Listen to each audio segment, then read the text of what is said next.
अस्सलाम students, welcome to CBEL concept based education learning YouTube channel. मैं हमाद अहमद आपका tutor. आज के इस लेक्चर में हम बात करेंगे FSC पार्ट 1 जिसे इंटरमीडिएट पार्ट 1 और जिसे आप ICS पार्ट 1 भी कह सकते हैं, और इसका सब्जेक्ट है फिजिक्स। आज हम फिजिक्स के सेकंड चैप्टर का टॉपिक करेंगे, टॉपिक नंबर 2.3, और जिसका नेम है the product of two vectors.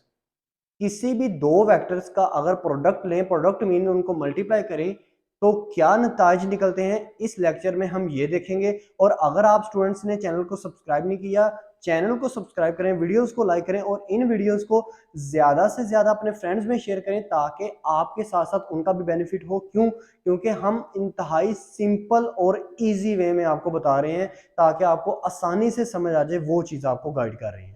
ठीक है स्टूडेंट्स, चले हम अपने लेक्चर की तरफ मूव ऑन करते हैं। तो हमारा लेक्चर क्या है स्टूडेंट्स? हमारा लेक्चर है lecture 2.3, product of two vectors. देखें स्टूडेंट्स, एक बात को समझिएगा, इस वीडियो में ना मतलब वो चीजें भी बताई जाएंगी आपको ताकि लो से लो स्टूडेंट्स जो अपने आप को समझते हैं कि नहीं हमें नहीं पता चलता कि FSC में फिजिक्स को किस तरह हमने कंसेप्ट वाइज याद रखना है, क्योंकि कंसेप्ट वाइज याद नहीं रखेगा तो ये चीज आपको हमेशा डिफिकल्ट लगेगी। तो आपने तवज्जो से सारी बातों को सुनते जाना है। देखिए, टॉपिक के ऊपर अगर आप फोकस करो ना तो मतलब क्या है, प्रोडक्ट। प्रोडक्ट का मतलब होता है मल्टीप्लाई।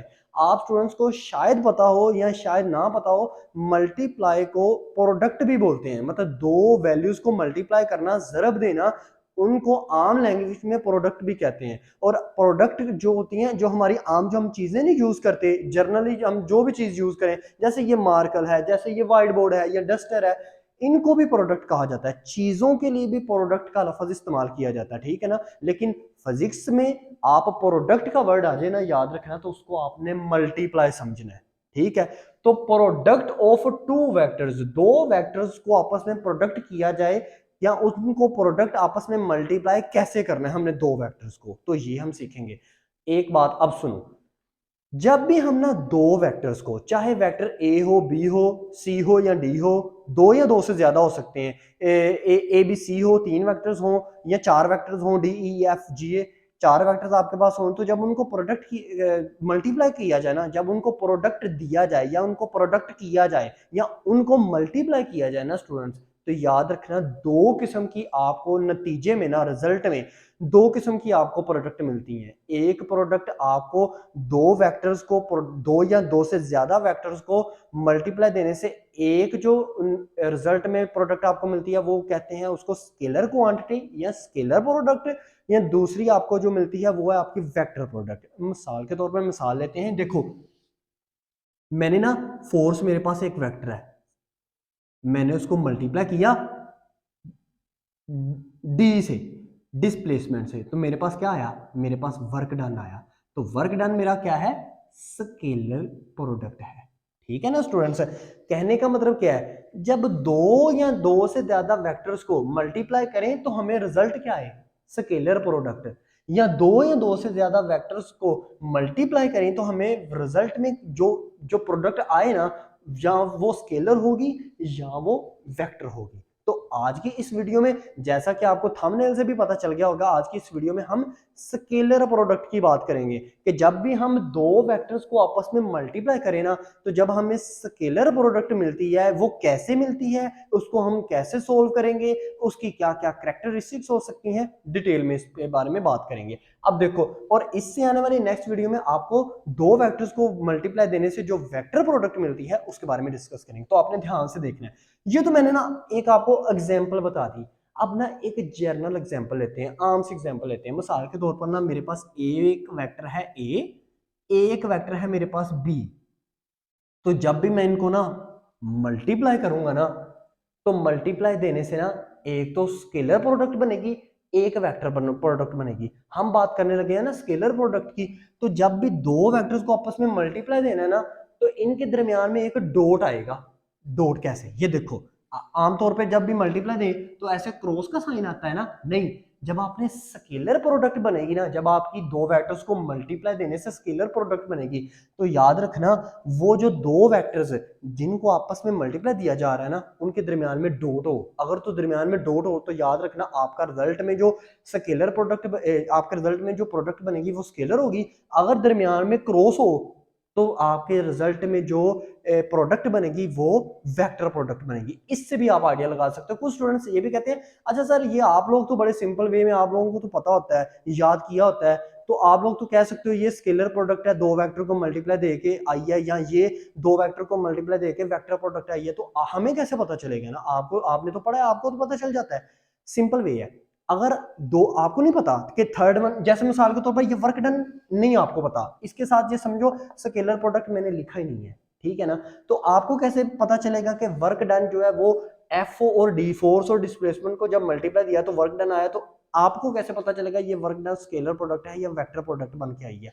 तो याद रखना अगर एफ और डी में डॉट डॉट लिखा आएगा तो याद रखना जो रिजल्ट में आपको आई है वो स्केलर प्रोडक्ट आएगी। अगर एफ और डी में मल्टीप्लाई आ जाता ना, क्रॉस का साइन आ जाता, ज़रब का साइन आ जाता, तो आपको जो वर्क डन है ना वो वेक्टर प्रोडक्ट होगी, ठीक है।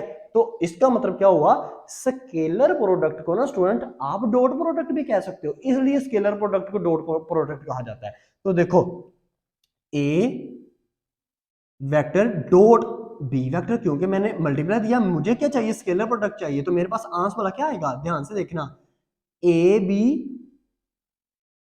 कोस थीटा। अब ये लो, जब भी ना दो वेक्टर्स को आपस में मल्टीप्लाई दें ना, तो दरमियान में डॉट आए, तो हमें पता है कि हमारा जो रिजल्ट आएगा, जो रिजल्ट में जो चीज हमें मिलेगी, बन के आएगी, वो हमारी स्केलर क्वांटिटी होगी, क्योंकि ये नुक्ते से हमने अंदाजा लगा लिया, इस डॉट से हमने अंदाजा लगा लिया, ठीक है ना। अब ए बी, अब यहां पे लेफ्ट हैंड साइड पे देखो ना, तो ए बी के ऊपर क्या है, वेक्टर बने हुए हैं, लेकिन जब हमने ना मल्टीप्लाई दिया तो ए बी सिंपल आ गए। चले कुछ स्टूडेंट कहेंगे सर हाँ हमें पता है ये सिंपल क्यों आए हैं, क्योंकि ये ए और बी वेक्टर्स के मैग्नीट्यूड को जाहिर करते हैं। बिल्कुल ठीक कह रहे हैं, बिल्कुल आप ठीक कह रहे हैं, लेकिन ये साथ में जो कोस थीटा है ये कैसे आ गया। अब इसको समझने के लिए ना पहले मैं आपको एक चीज बताता हूं, अगर आप फेडरल बोर्ड से भी लिंक हो, चाहे केपीके बोर्ड से लिंक हो, चाहे पंजाब से, केपीके और पंजाब, केपीके और फेडरल में ना उन स्टूडेंट्स को तो कैरेक्टरिस्टिक्स नहीं पढ़ाई जाती, उनके सिलेबस में नहीं है स्केलर की कैरेक्टरिस्टिक, लेकिन हम तो पढ़ेंगे आगे आते। लेकिन आपने ना जिस भी बोर्ड से बिलोंग करते हैं ना, एक चीज आपको लाजमी एमसीक्यूज या शॉर्ट आंसर क्वेश्चन में ना कंफ्यूज करती होगी, वो है प्रोजेक्शन। कुछ बच्चे कंफ्यूज होते हैं सर ये क्या मतलब है, प्रोजेक्शन बी का ए पे, वेक्टर बी का ए पे, या प्रोजेक्शन ए वेक्टर का बी पे, सर ये कैसे। अब यहां पे अगर देखो ना तो B A B cos theta, इसका मतलब है वेक्टर बी का ए पे प्रोजेक्शन है, इसलिए बी के साथ कोस थीटा लिखा है, ठीक है। अब ये पहले समझो प्रोजेक्शन होता क्या, ध्यान से समझना, प्रोजेक्शन आपको हमेशा के लिए क्लियर हो जाएगा। अब जो मैं एग्जांपल लेने लगा हूं ना, इस एग्जांपल को ना आपने अपने माइंड में रखना है। देखो मैं ना, जमीन है, ये लो, ये मेरे पास एक अर्थ है, जमीन है, यहां पे ना ऊपर एक मेरे पास लाइट है, टॉर्च है, चलो जो भी बड़ी सी टॉर्च लगा लो। मैंने ना इस टॉर्च को जलाया, मैंने जलाने के बाद रोशनी जो है इस अर्थ पे फेंकी, अर्थ पे फेंकी तो अर्थ पे कोई इफेक्ट नहीं हुआ, कोई साया नहीं बना। लेकिन जैसे ही मैंने ना इसके रास्ते में ना, लाइट के रास्ते में मैं कोई भी चीज रख दूंगा, कोई मार्कर रख दिया या कोई रोड रख दिया, ये नहीं मैंने ना एक रोड बना के रख दिया, तो याद रखना स्टूडेंट्स इसका साया किसी ना किसी तरफ या लेफ्ट साइड पे या राइट साइड पे जरूर बनेगा। चाहे आप रोड रख दो, चाहे आप चेयर रख दो, चाहे आप टेबल रख दो, कुछ भी रख दो, चाहे आप छोटा सा बच्चा खड़ा कर दो, तो याद रखना साया जरूर बनेगा। चाहे वो लेफ्ट साइड पे बने, राइट साइड पे बने, चाहे वो डाउन बने, डाउन ही बनेगा, अपवर्ड तो कभी नहीं बनेगा। आप भी ये सोचो ना, क्योंकि एक लाइट ऐसे ऊपर को है, ऊपर से नीचे आ रही है, दरमियान में मैंने मार्कर रख दिया है, तो जो साया बनेगा वो साया अप तो नहीं ना बनेगा, साया हमेशा डाउन बनेगा। हाँ डाउन में सीधा स्ट्रेट बन रहा है, राइट बन रहा है या लेफ्ट बन रहा है। ज्यादातर बार क्या होता है स्टूडेंट्स, जब दरमियान में चीज रखी जाती है ना, किसी भी रोशनी वाली, मतलब ऊपर लाइट है, दरमियान में मैंने मार्कर रख दिया, तो जो उसका साया बनेगा ना वो बिल्कुल जमीन के ऊपर बनेगा, मतलब बिल्कुल स्ट्रेट साया बनेगा, ठीक है ना। लेकिन यही मैं मार्कर को लेफ्ट साइड पे रखूंगा तो साया मुझे राइट साइड पे बनेगा, अगर मैं मार्कर को राइट साइड पे रखूंगा साया मेरा लेफ्ट साइड पे बनेगा, ठीक है। तो ये जो साया बनता है ना स्टूडेंट से, इसको हम कहते हैं प्रोजेक्शन। अब एग्जाम्पल से देखते हैं। ये देखो, ये मेरे पास है वेक्टर ए, ये मेरे पास है वेक्टर बी। अब मैंने क्या किया, अब इसको जब मैं मिलाऊंगा ना, तो याद रखना ये बी वेक्टर है, ये ए वेक्टर है। अब बी का साया ए के ऊपर जब बनेगा ना, तो जब बी की प्रोजेक्शन ए के ऊपर बनेगी, तो याद रखना बी कोस थीटा आएगा। ठीक है। अब इसको रिवर्स कर लेते हैं। अब ये जो वेक्टर था, ये मैं ए इसको समझ लेता हूं और इस वेक्टर को मैं बी समझ लेता हूं। ठीक है ना। तो अब ए का साया बी के ऊपर पड़ेगा, क्योंकि मैंने लेना एक्स एक्सिस के ऊपर है। मैं अभी जो साया देख रहा हूं ना, मैं एक्स एक्सिस पे देख रहा हूं, नॉट इन वाई एक्सिस। ठीक है ना। मेरा जो मतलब मेरे जो जो मेरा एंगल है ना, वो एंगल जो मेरा बन रहा है दोनों वेक्टर्स के दरमियान, ये आपने अपने माइंड में रखनी है बात जो अभी मैं बता रहा हूं। एंगल जो मेरा बन रहा है ना, वो मेरा angle along the x axis बन रहा है। ठीक है ना। इस वजह से ए का अब बी नीचे वाला एक्स एक्सिस पे कौन सा वेक्टर है, बी वेक्टर है। अब ए का साया बी पे बनेगा, तो अब ए का साया जब बी पे बनेगा ना, तो याद रखना एक्स एक्सिस पे हमेशा कोस थीटा आता है। मैंने इससे पीछे वाली वीडियो में भी आपको बताया था, एक्स एक्सिस पे जब भी प्रोजेक्शन बनेगा तो आप कोस थीटा लिखोगे, वाई एक्सिस पे जब भी प्रोजेक्शन बनेगा आप साइन थीटा लिखोगे। ठीक है स्टूडेंट्स, बात को अंडरस्टैंड किया। दोबारा से सुन लेना। कुछ स्टूडेंट ये कहते हैं कि अच्छा सर, नीचे से ऊपर को बनाते हैं हम वाई एक्सिस के ऊपर। आपने पहले अपने माइंड में देख लेना है कि आप एक्सिस एक्सिस के ऊपर प्रोजेक्शन बनाना चाह रहे हो, साया बनाना चाह रहे हो, या वाई एक्सिस के ऊपर है। तो अगर एक्स एक्सिस के ऊपर बनाना चाह रहे हो, तो अगर एक्स एक्सिस पे आपने फर्स्ट एग्जांपल में ए को रखा है, तो याद रखना वाई एक्सिस के ऊपर जो बी आपका अवेलेबल है, मौजूद है, उस बी का साया ए के ऊपर बनेगा, तो आपका बी कोस थीटा आएगा, क्योंकि एक्स एक्सिस पे हमेशा कोस थीटा आता है। ठीक है ना। अब जब बी की जगह वाई एक्सिस पे अगर ए वेक्टर हो, तो जब ए का साया बी के ऊपर एक्स एक्सिस के ऊपर बनेगा, तो ए कोस थीटा आएगा। तो इसका मतलब क्या हुआ कि अगर मैं ए डॉट बी करता हूं, अब डॉट का तो आपको समझ आ गया, क्योंकि हमें स्केलर प्रोडक्ट चाहिए होती है। ठीक है ना। ए डॉट बी करता हूं, तो मेरे पास क्या आता है स्टूडेंट्स, मेरे पास आता है ए बी कोस थीटा। ठीक है ना। अब जब मैं बी डॉट ए, फर्ज करो मैं करता हूं बी वेक्टर एक लिया, डॉट लगाया, ए वेक्टर लिया, इन दोनों को मल्टीप्लाई दिया, तो याद रखना फिर भी मेरा आंस, हाँ मेरा आंस ये बनेगा। कुछ स्टूडेंट कहेंगे सर बी ए कोस थीटा ये बनेगा, तो स्टूडेंट इसको आप रिवर्स करके ये भी लिख सकते हो, ए बी कोस थीटा भी लिख सकते हो, काम एक ही है। ठीक है ना। चाहे आप बी ए कोस थीटा लिख लो, चाहे आप ए बी कोस थीटा लिख लो। अब स्टूडेंट कहेंगे सर ये तो बहुत कंफ्यूज कर रहे हैं आप, क्यों? आप कह रहे हैं कि प्रोजेक्शन जब ए पे बनेगा तो वो तो होगा बी ए कोस थीटा, तो आप कह रहे हैं कि इसको रिवर्स करके ए बी कोस थीटा लिख लो। आप लिख सकते हो, मैथमेटिक रूल है ना। देखो मैथमेटिक रूल है, वो कहता है कि हाँ ये तो आपको पता चल गया कि जो प्रोजेक्शन है वो ए के ऊपर बना है, बी ए कोस थीटा में प्रोजेक्शन ए के ऊपर बना है, लेकिन आप उसको रिवर्स करके ए बी कोस थीटा भी लिख सकते हो। तो इसका मतलब क्या हुआ, अगर हम ए वेक्टर को डॉट करें, ए वेक्टर को मल्टीप्लाई करें, प्रोडक्ट लें ए वेक्टर की बी से, तो हमारे पास ए बी कोस थीटा आता है। अगर हम उसको रिवर्स कर लें, बी वेक्टर की प्रोडक्ट लें ए वेक्टर से, तो हमारे पास फिर भी कोस थीटा आता है। ठीक है ना। तो अब ये मैंने प्रोजेक्शन आपको बता दिया। प्रोजेक्शन का मतलब क्या है, प्रोजेक्शन का मतलब है आपका साया बनना। अब स्टूडेंट्स हम इसकी क्या करते हैं, हम इसकी प्रॉपर्टीज करते हैं। अब देखें कैरेक्टरिस्टिक्स, तो कैरेक्टरिस्टिक्स हम करने लगे हैं। तो कैरेक्टरिस्टिक्स यहां पे मैं लिख देता हूं, characteristics of scalar product. Scalar product या स्केलर क्वांटिटी, इस चीज से कंफ्यूज कभी ना हुआ करें। आप प्रोडक्ट भी कह सकते हैं, स्केलर क्वांटिटी भी कह सकते हैं। तो पहला आपके पास कैरेक्टरिस्टिक्स खुसूसियत क्या है, कहता है स्केलर प्रोडक्ट की ना पहली खुसूसियत ये है कि जब दो वेक्टर्स को मल्टीप्लाई किया ना, तो हमारे पास स्केलर प्रोडक्ट आई, तो याद रखिएगा उन दो वेक्टर में हमेशा कम्यूटेटिव लॉ ओबे होगा। अब पहले मैं लिख लूं, यानी कि स्केलर प्रोडक्ट ऑलवेज ओबे, ओबे का मतलब होता है पूरा उतरना, obeys commutative law. Commutative law किसे कहते हैं, कम्यूटेटिव लॉ का मतलब ये होता है ए जमा B is equal to B जमा ए। अब हम जमा तो नहीं ना कर रहे, हम एडिशन तो नहीं ना कर रहे, हम तो मल्टीप्लाई कर रहे हैं। तो commutative law A multiply B is equal to B multiply A, मतलब ए को बी से जरब दो ना, तो जो आंसर आए ना आपके पास, तो बी को ए से जरब दो, उसका भी जो आंसर, दोनों आंसर सेम होंगे, यानी कि left hand side is equal to right hand side होगी। तो इसका मतलब ये अभी मैंने आपसे डिस्कस किया प्रोजेक्शन को जब मैंने समझाया है, तो इसका मतलब हम ये कह सकते हैं ना, अब मुझे डिटेल में समझाना नहीं पड़ेगा, अब हम कह सकते हैं ना कि जी बिल्कुल, जब हमने स्केलर प्रोडक्ट में ना ए वेक्टर डॉट बी वेक्टर किया था ना, हमारे पास आंसर आया था ए बी कोस थीटा, बिल्कुल ठीक बात थी। अब ये मेरे पास लेफ्ट हैंड साइड आई, फर्ज करो, तो जब मैंने बी वेक्टर को डॉट किया, ए वेक्टर से मल्टीप्लाई दिया, तो इज इक्वल टू मेरे पास आया था बी ए कोस थीटा आया था, लेकिन मैं इसको रिवर्स करके ए बी कोस थीटा भी लिख सकता हूं। तो सो मैं कह सकता हूं कि left hand side is equal to right hand side. तो इसका मतलब है स्केलर प्रोडक्ट हमेशा आपका कम्यूटेटिव लॉ ओबे करता है। अब सेकंड इसकी हम करते हैं कैरेक्टरिस्टिक्स। अब ना सेकंड ना कैरेक्टरिस्टिक्स को समझने से पहले ना मैंने तीन चीजें आपसे डिस्कस करना चाह रहा हूं, तीन चीजें ध्यान से देखिएगा, याद रखिएगा।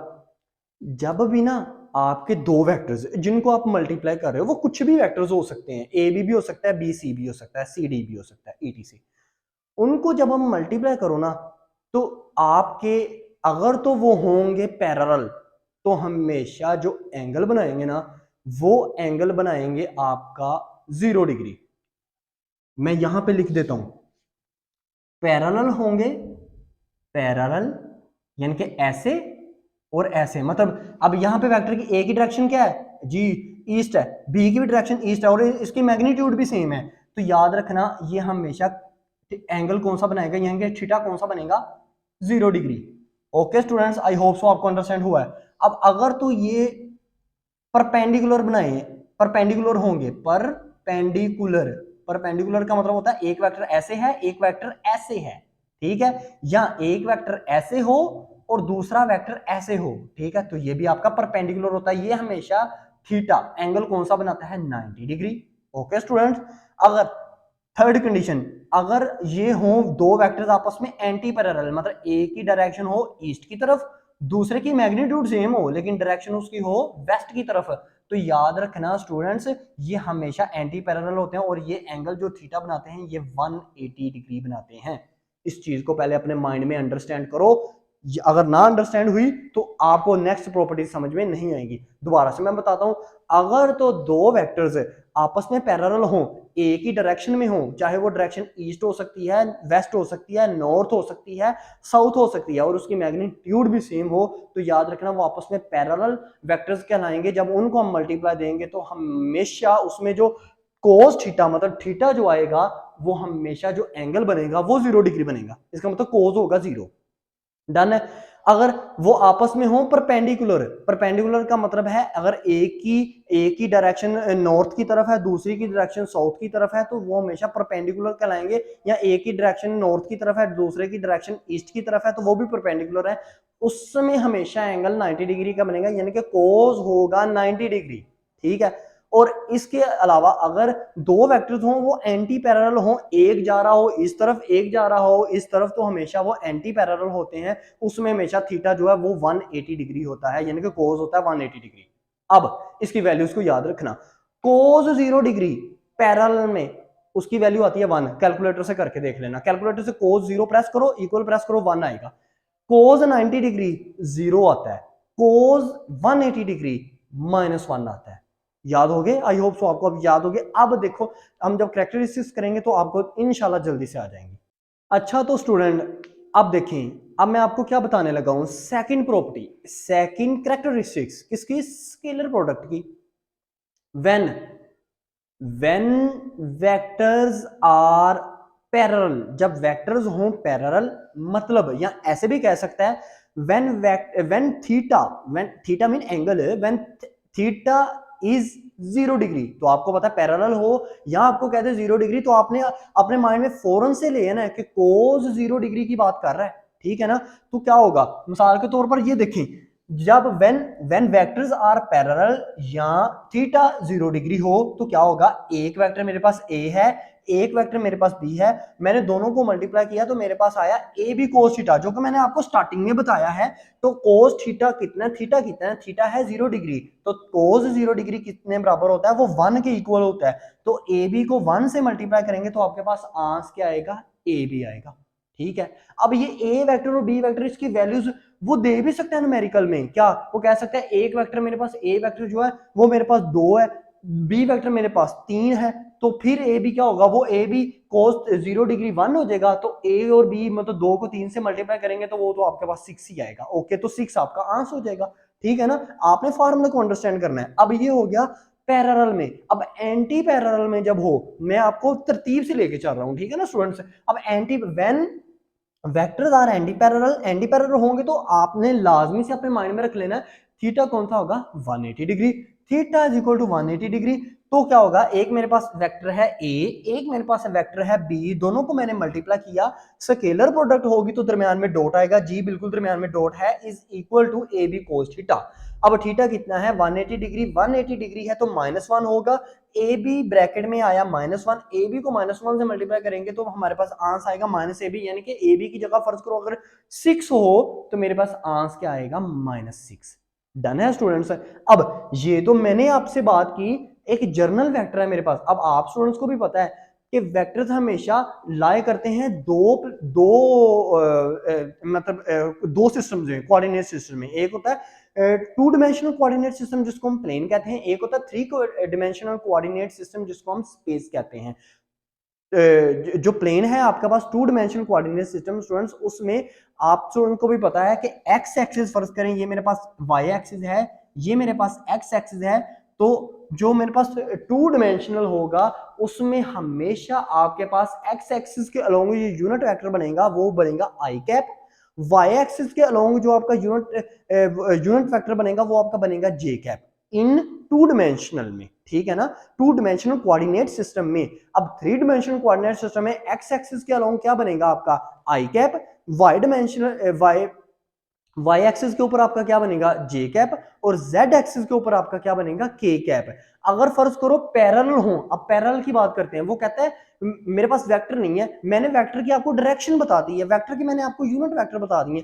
फर्ज करें 2 वेक्टर है मेरे पास आई और आई, आई और आई 2 वेक्टर हैं, तो इसका मतलब वो पैरेलल नहीं है ना। क्यों, क्योंकि एक वेक्टर मेरे पास आई है, ये देखें ये एक्स एक्सिस है, एक्स एक्सिस के ऊपर ये एक वेक्टर है आई, एक ऊपर दूसरा वेक्टर भी है, ये भी आई है। अब दोनों आई एक ही एक्सिस के ऊपर है और एक्सिस की जो डायरेक्शन है उनका जो मैग्नीट्यूड है वो भी सेम है, तो इसका मतलब वो पैरेलल है। ठीक है ना, तो आपने यहां से अंडरस्टैंड कर लेना है कि जब भी आपको आई और आई को मल्टीप्लाई करने को कह दे तो आपने अंडरस्टैंड कर लेना है ये पैरेलल मेरे पास हैं वेक्टर्स। अगर जे और जे को कह दे मल्टीप्लाई करने के लिए तो ये याद रखिएगा वो भी हमारे पैरेलल हैं। अगर के और के को आपस में मल्टीप्लाई करने के लिए कह दे तो वो भी हमारे पास एक पैरेलल वेक्टर यूनिट वेक्टर है। ठीक है ना, तो अगर आई और आई, ये देखिए एग्जांपल, मेरे पास एक वेक्टर है आई, मैंने आई डॉट आई वेक्टर को आई से मल्टीप्लाई किया तो मेरे पास आता है आई आई आई आई, मतलब आप आई स्क्वायर भी लिख सकते हैं। ठीक है ना, आगे मैंने मेंशन किया है आई आई कोस थीटा। अब I I mean I square, cos parallel हो तो आपने खुद से मेंशन कर लेना है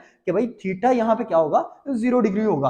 अब कोस 0 किसके बराबर होता है, 1 के बराबर होता है। अब आप स्टूडेंट्स को भी पता है यूनिट वेक्टर की मैग्नीट्यूड कितनी होती है, आपको बताया था, यूनिट वेक्टर आई हो जे हो के हो, याद रखना यूनिट वेक्टर की मैग्नीट्यूड हमेशा 1 होती है। तो अगर आपको वैल्यू ना दी हो यूनिट वेक्टर की तो याद रखना वो 1 होगी। ठीक है, अब आई का स्क्वायर ब्रैकेट में 1, आई के स्क्वायर को 1 से मल्टीप्लाई करेंगे तो आई का स्क्वायर आएगा, तो आई किसके बराबर है, यूनिट वेक्टर आई किसके बराबर होता है, उसकी मैग्नीट्यूड किसके बराबर होती है 1 के, तो 1 का स्क्वायर लेंगे तो आपके पास वो भी 1 ही आता है। तो ये आप इस तरह पैरेलल अगर आपके पास वेक्टर है तब भी आप इस तरह हल कर सकते हैं उसको, उसकी स्केलर प्रोडक्ट लेके आ सकते हैं। अगर आपके पास एंटी पैरेलल वेक्टर है उसको भी आप ऐसे हल कर सकते हैं। अगर आपके पास वेक्टर्स नहीं है, उनके यूनिट वेक्टर्स हैं, तो चाहे वो पैरेलल हो आई और आई, चाहे जे और जे, चाहे के और के, तो आप उसको भी इसी तरह हल कर सकते हैं। ठीक है, सो यहाँ पे आप जे और जे को भी हल इसी तरह करोगे, के और के को भी आप इसी तरह सोल्व करोगे। अच्छा, तो स्टूडेंट्स आप देखें इसकी थर्ड कैरेक्टरिस्टिक्स बहुत ही इंपॉर्टेंट है, ध्यान से सुनिएगा। हमारे पास एक ही चीज रह गई थी, परपेंडिकुलर। जब वेक्टर्स हों परपेंडिकुलर, ठीक है, तो देखिए मैंने लिखा हुआ है व्हेन वेक्टर्स आर परपेंडिकुलर, तो जब वेक्टर्स परपेंडिकुलर है ना तो आपके माइंड में आ जाना चाहिए एंगल कौन सा बनेगा, 90 डिग्री एंगल बनेगा। ठीक है ना स्टूडेंट्स, तो और एंगल इज 90 डिग्री। अगर वो आपको कह दे ना जी दो वेक्टर हैं उसके दरमियान एंगल 90 डिग्री बन रहा है, तो आपने समझ लेना है कि वो वेक्टर्स परपेंडिकुलर हैं। तो अगर आपको कह दे ना दो वेक्टर्स हैं उस वो आपस में परपेंडिकुलर हैं, तो आपने समझ जाना है कि जो थीटा है वो 90 डिग्री है। तो क्या करोगे, A vector dot B vector is equal to A B cos theta. तो is equal to A B cos theta कितना है, कोस थीटा 90 डिग्री है, क्योंकि परपेंडिकुलर हो तो 90 डिग्री बनता है, इज इक्वल टू 90 डिग्री होता है जीरो के इक्वल। तो ए बी ब्रैकेट में जीरो, तो होल आपका आंस क्या आएगा, ए बी को जीरो से मल्टीप्लाई करोगे तो आंस आपका जीरो ही आएगा। ठीक है ना। तो इसका मतलब है जब वेक्टर हो ना परपेंडिकुलर, तो आपका उन कंडीशन में आपके पास उन वेक्टर का आंस क्या आता है, जीरो आता है। हमेशा अपने माइंड में फिट कर रहे हैं, ये एमसीक्यूज में भी पूछता है कि अगर वेक्टर्स आपस में परपेंडिकुलर हो तो आपके पास आंस क्या आता है, 0 1 -1, तो आपने कहना है जीरो। तो पैरेलल में भी वो पूछता है कि जब वेक्टर्स आपके पास हो, जब आपके पास जब वेक्टर्स हो पैरेलल, तब आंसर क्या आता है, 0 1 -1। ये अभी आपको इसको हल करने के बाद आपको बताऊंगा। अभी तक मैंने आपको एक एमसीक्यू यहां से बता दिया जो बहुत इंपॉर्टेंट था, फेडरल और केपी के मतलब तमाम बोर्ड्स के लिए बहुत इंपॉर्टेंट है। अब देखो, अब हमने इनके यूनिट वेक्टर की भी तो बात करनी है। फर्ज करो मेरे पास ना टू डिमेंशनल कोऑर्डिनेट सिस्टम है जिसमें एक्स एक्सिस के ऊपर क्या होता है आई कैप, वाई एक्सिस के ऊपर क्या होता है जे कैप। अगर आई और जे को समझे तो आपको पता है वो थ्री डिमेंशन तो वैसे ही हमें पता चल जाता है। तो देखो अगर परपेंडिकुलर है तो ये है आई कैप क्योंकि एक्स एक्सिस पे ये बन रहा है, और ये होगा वाई इसके ऊपर जे कैप, तो ये आपका क्या लाएगा, परपेंडिकुलर। तो इसका मतलब है हमेशा जब आई मल्टीप्लाई होगा जे, या जे मल्टीप्लाई होगा के, या के मल्टीप्लाई होगा आई कैप से, तो इन तीनों में अगर वो डिफरेंट डिफरेंट एक दूसरे से मल्टीप्लाई हो रहे हैं तो याद रखना हमेशा वो परपेंडिकुलर होंगे, और परपेंडिकुलर का आंस हमेशा जीरो आएगा। मैंने क्या बोला दोबारा सुनिएगा, अगर आई से मल्टीप्लाई हो, जे से मल्टीप्लाई हो, के से मल्टीप्लाई हो, तो याद रखना वो पैरेलल होते हैं। ठीक है। अगर आई जे से मल्टीप्लाई हो, आई यूनिट वेक्टर जे से मल्टीप्लाई हो, जे यूनिट वेक्टर के यूनिट वेक्टर से मल्टीप्लाई हो, और के यूनिट वेक्टर आई से मल्टीप्लाई हो, या आई के से मल्टीप्लाई हो, तो याद रखना हमेशा वो परपेंडिकुलर होता है और आंसर जीरो आता है। अब ये देखो मेरे पास एक वेक्टर है आई को मैंने मल्टीप्लाई दिया जे से, मेरे पास आया आई जे कोसिटा। कोसिटा कितना है मेरे पास 90 है, तो जीरो आएगा। आई और जे को मैं मल्टीप्लाई करूंगा जीरो से, आई और जे यूनिट वेक्टर का मैग्नीट्यूड हमेशा 1 होता है, तो मैग्नीट्यूड 1 को मैं मल्टीप्लाई करूंगा जीरो से, तो मेरे पास आंसर जीरो ही आएगा। ठीक है स्टूडेंट्स, समझे हैं आप बात। अब यहां से मैं आपको एक बहुत इंपॉर्टेंट चीज बताने लगा हूं। क्या, देखो जब आपने पैरेलल को समझा ना, पैरेलल जब वेक्टर्स होंगे तो आपके पास मैक्सिमम जो आंसर आएगा ना, वो आपके पास जो आंसर आएगा वो होगा मैक्सिमम। पैरेलल में हमेशा जो आंसर आता है वो होता है मैक्सिमम। जो आपके पास स्टूडेंट परपेंडिकुलर होता है उसमें हमेशा आंसर आता है जीरो, और जो आपके पास होता है एंटी पैरेलल उसमें हमेशा आंसर आता है माइनस में। ठीक है। तो अब अगर आपको वो ये कह दे कहे कि two vectors are in parallel what they will give us answer, तो आप क्या लिखोगे, अगर वो पैरेलल हो आपस में तो हमेशा आंसर आएगा मैक्सिमम, तो मैक्सिमम आंसर हमेशा 1 होता है, याद रखिएगा। ठीक है। इसका मतलब है दो वेक्टर आपस में मल्टीप्लाई हो ना, तो वो ज्यादा से भी ज्यादा आंसर जो करेंगे ना वो पॉजिटिव 1 कर सकते हैं। ठीक है। अगर वो कम से कम आंसर करेंगे ना तो वो जीरो करेंगे, और अगर वो नेगेटिव करेंगे आंसर तो वो नेगेटिव -1 करेंगे। ठीक है स्टूडेंट, ये तीन तरह के ऐसे इंपॉर्टेंट एमसीक्यूज हैं जो आपको अक्सर पूछता है। अब इसकी ना नेक्स्ट जो आपको वो कहता है कैरेक्टरिस्टिक्स, वो कहता है अगर सेल्फ प्रोडक्ट, दो प्रोडक्ट हैं वो आपस में मल्टीप्लाई हो रही हैं, जैसे मिसाल के तौर पर ये देखो दो प्रोडक्ट है, एक प्रोडक्ट मेरे पास ए है, फिर मैंने ए वेक्टर से ही मल्टीप्लाई दे दिया, तो मेरे पास आंसर क्या आता है, ए कोस थीटा। तो देखो दो वेक्टर आपस में सेम मल्टीप्लाई हो रही हैं, तो सेम वेक्टर आपस में मल्टीप्लाई हो तो वो पैरेलल होते हैं, वो एंटी पैरेलल भी नहीं होते, वो परपेंडिकुलर भी नहीं होते, वो पैरेलल होते हैं। तो पैरेलल होते हैं तो थीटा क्या बनता है, थीटा 0 डिग्री बनता है। ठीक है ना।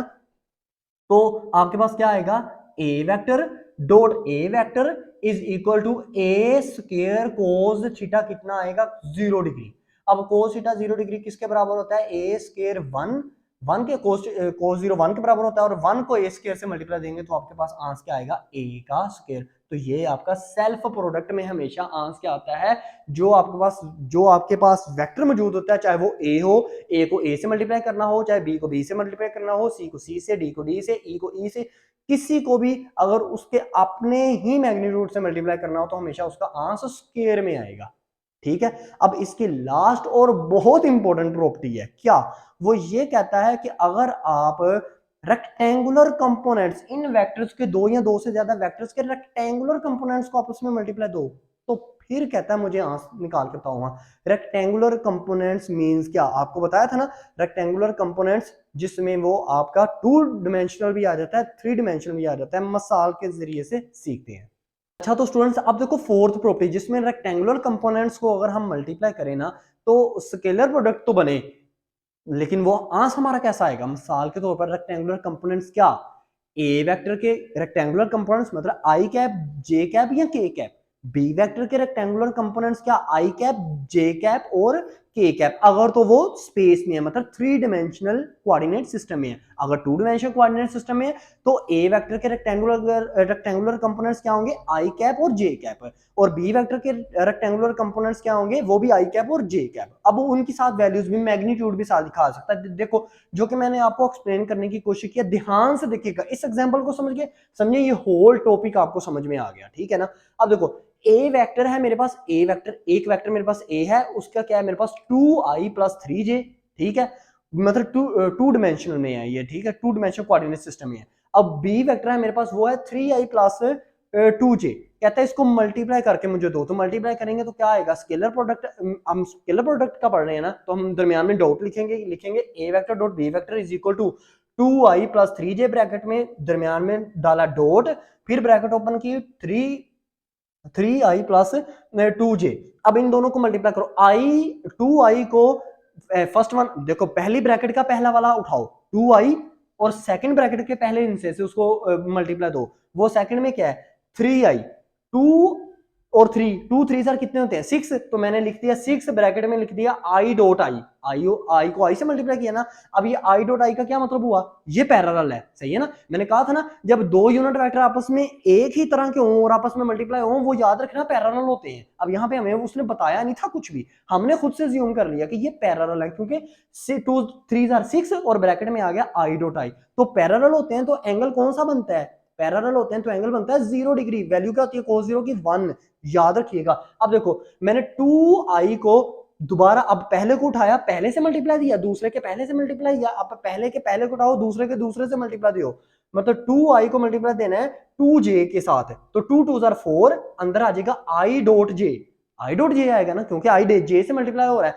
अब i j से मल्टीप्लाई हो रहा है तो ये पैरेलल है कि परपेंडिकुलर है, यहाँ पे ये परपेंडिकुलर है, क्योंकि मैंने बताया था जब वो डिफरेंट यूनिट वेक्टर आपस में मल्टीप्लाई होंगे, आई जे से हो, जे के से हो या के आई से हो, तो याद रखिएगा वो हमेशा परपेंडिकुलर होते हैं और दरमियान में एंगल क्या बनता है 90 डिग्री, और cos 90 किसके इक्वल होता है, 0 के इक्वल होता है, ठीक है ना। अब आगे देखो, अब सेकंड वन की बारी आ गई, जो कि आपका है पहली ब्रैकेट में जो दूसरा आपके पास है वो होता है 3j, 3j को सेकंड वन के पहले से 3i से मल्टीप्लाई करो तो 3 3 9, और j को i से मल्टीप्लाई किया तो ब्रैकेट में आ गया j डॉट i, और ये भी क्योंकि दोनों वेक्टर डिफरेंट हैं इस वजह से आपका क्या आएगा, ये भी आपका परपेंडिकुलर होगा और एंगल 0 बनेगा। अब उसके बाद देखो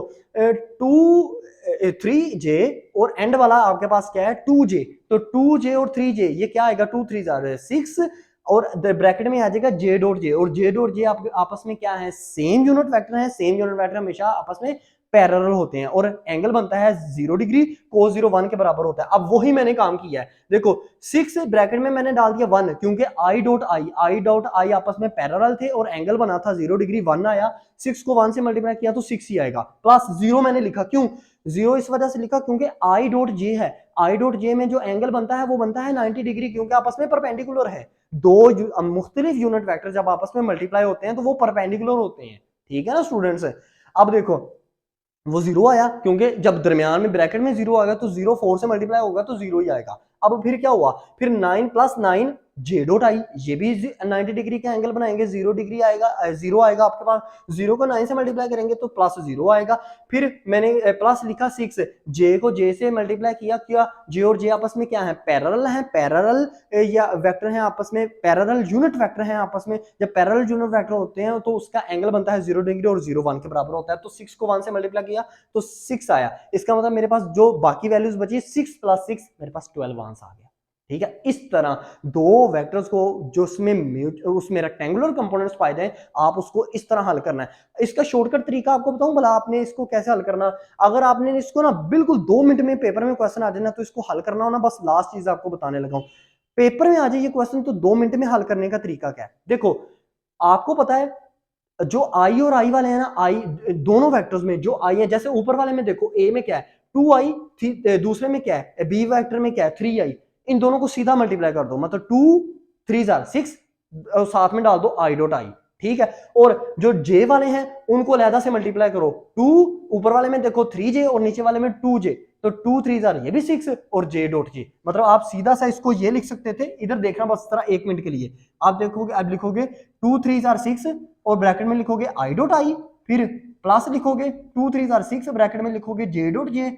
तो ये आपका क्या बन जाएगा, 6 ब्रैकेट में आ जाएगा 1 प्लस 6 ब्रैकेट में आ जाएगा 1 और आंसर आपका बन जाएगा 12। सीधा सा ये काम करना, आपको दरमियान में डिटेल मल्टीप्लीकेशन करने की जरूरत नहीं पेश आएगी। अगर आप डिटेल में मल्टीप्लीकेशन कर ले तो आपका कंसेप्ट क्लियर हो जाएगा। लेकिन मैं ये उन चीजों के स्टूडेंट्स के लिए आपको ये चीज बताई है जो मल्टीप्लीकेशन में ना यहां से भी जिनको कंफ्यूजन होती है। तो ये आपका एक कंप्लीट लेक्चर था। नेक्स्ट लेक्चर में आपको वेक्टर प्रोडक्ट, मतलब दो वेक्टर्स को जब आपस में मल्टीप्लाई दें तो वेक्टर प्रोडक्ट हमारे पास आए, वेक्टर क्वांटिटी आए, उसको हमने कैसे सोल्व करना है उसके बारे में आपको बताऊंगा। वीडियो अच्छी लगी तो लाइक कीजिएगा, चैनल को सब्सक्राइब कीजिएगा, क्योंकि इस चैनल के थ्रू आपको बहुत ज्यादा इंपॉर्टेंट चीजें बताई जाएंगी, प्लस आपको उन इंपॉर्टेंट क्वेश्चन के सोल्यूशन भी प्रोवाइड किए जाएंगे, और इस तरह की ट्रिक्स भी आपको मिलती रहेंगी जो कि तमाम टाइप के स्टूडेंट के लिए बेनिफिट है। अब तक इतना ही। अपना ख्याल रखना, अपने इस यूट्यूब चैनल का भी। अल्लाह हाफिज।